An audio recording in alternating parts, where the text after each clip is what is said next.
Favourite serials இனி டிவிக்கு முன்பே சன் நெக்ஸ்ட் ஆப்ல ஜாலியா எல்லாருக்கும் முன்னாடியே பாருங்க. இப்பவே சன் நெக்ஸ்ட் ஆப்பை டவுன்லோட் பண்ணி சப்ஸ்கிரைப் பண்ணுங்க. இவரும் மாமாவும் கொடுக்கற காசை வச்சு அவளுக்கான எல்லாத்தையுமே வாங்கிக்கிட்டு வீட்டுக்கான செலவையும் பாத்துப்பா. ரொம்ப பொறுப்பானவப்பா. நீங்க எல்லாரும் அமுதாவை பத்தி சொல்றத கேட்க கேட்க எனக்கு நிஜமாவே ரொம்ப சந்தோஷமா இருக்குங்க. இந்நேரத்துல எங்க அப்பா மட்டும் அமுதாவை பத்தி நீங்க சொல்றதெல்லாம் கேட்டிருந்தாருன்னா அப்படியே பூரிச்சு போயிருப்பாரு. உண்மையை தானே மாப்பிள்ள சொல்றோம். மாமா, எனக்கும் இப்போ வரைக்கும் அமுதா மணிகண்டனை கல்யாணம் பண்ணது மனசுக்கு ஒரு மாதிரியா இருந்தாலும் நீங்க ரெண்டு பேரும் அவளை பார்த்துப்பீங்கன்னு உள்ள ஒரு நிம்மதி இருந்துச்சு மாமா.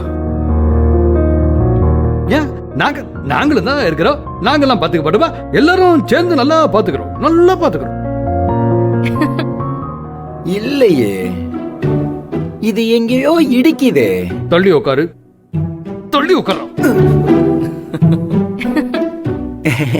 அப்பா என்ன காமெடியா?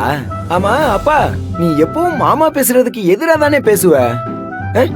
இப்ப என்ன திடீர்னு அமுதா மேல இருக்க பாசத்துல பாதாள வரைக்கும் போய் அடி வரைக்கும் குனிஞ்சு நிக்கிறியே, என்ன காரணம்?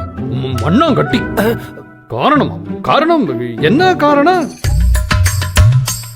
என் மாப்பிள்ள மணிகண்டனுக்கு ஒரு நல்ல அருமையான வாழ்க்கை அமைச்சிருக்குது அப்படின்னு ஒரு தாய்மாமங்கிற முறையில எனக்கு ஒரு பூரிப்பு, பெருமிதம், சந்தோஷம்.